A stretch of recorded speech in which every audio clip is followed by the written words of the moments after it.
অজু করার সময় যদি এক ফোঁটা পানি গলার মধ্যে চলে যায়, সেটা নিয়ে আমরা খুব মাতামাতি করি, এমনকি সোশ্যাল মিডিয়া পর্যন্ত কাঁপিয়ে ফেলি যে এটা নিয়ে কোনো সমস্যা হবে কিনা।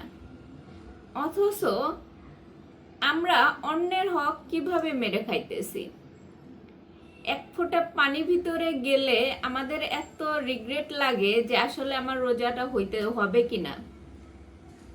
কিন্তু আমরা মানুষের হক মেরে খাই এই রোজার মাসে আরো বেশি। জিনিসপত্রের দাম বাড়িয়ে হক মেরে খাই, মানুষের জাকাতের টাকা মেরে খাই, বিভিন্নভাবে গরিব অসহায় মানুষদের যে হক সেটা আমরা মেরে খাই। অথচ সেদিকে আমরা খেয়ালই করি না। আমরা ঘুষ খাইতেছি, সুদ খাইতেছি, সেটাতে আমাদের কোনো মাথা ব্যথাই নাই। আপনার রোজা কবুল করবে আল্লাহ পাক। আপনি যদি রোজা না থাকেন বা আপনার রোজার জন্য যদি আপনার কোনো পাপ হয়, সেক্ষেত্রে আল্লাহ পাক আপনাকে ক্ষমা করে দিবেন। আল্লাহ পাক চাইলে সবাইকে ক্ষমা করে দিতে পারেন।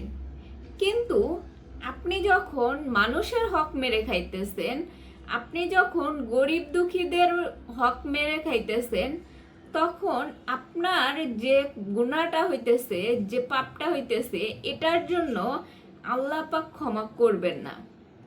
এটার জন্য আপনাকে ওই মানুষটাই ক্ষমা করবে যে মানুষটার হক আপনি মেরে খাইতেছেন। যেই মানুষটাকে জাকাত দেওয়ার কথা ছিল, তাকে জাকাত না দিয়ে আপনি অঢেল সম্পদের মালিক হইছেন। কারো জমি দখল করে তার হক মেরে খাইছেন।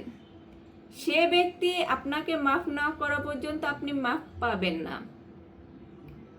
কারো হক মেরে খাইছেন, আত্মীয় স্বজনের হক মেরে খাইছেন। যে কোনো মানুষেরই আপনি কোনো ক্ষতি করে থাকলে সেই মানুষটা যদি আপনাকে ক্ষমা না করে, তাহলে আপনি কখনোই ক্ষমা পাবেন না। তাই ফরজ কাজের পাশাপাশি মানুষের প্রতি যে একটা হক আছে, আপনি যে এত টাকার মালিক কিভাবে হইছেন, এই টাকার উপর যে গরিবের হক আছে, সেটা আপনাকে অবশ্যই দিতে হবে। এই রোজার মাসে আমরা ফিতরা নিয়ে অনেক কথাই বলি, এত টাকা ফিতরা কেন? অনেক জায়গায় এই প্রশ্নটা ওঠে যে এত টাকা ফিতরা কেন? অথচ এই রোজার মাস আসুক, ঈদ আসুক, যে কোনো সময় আসুক, আমরা মার্কেটে গিয়ে হাজার হাজার টাকা নষ্ট করে ফেলতেছি।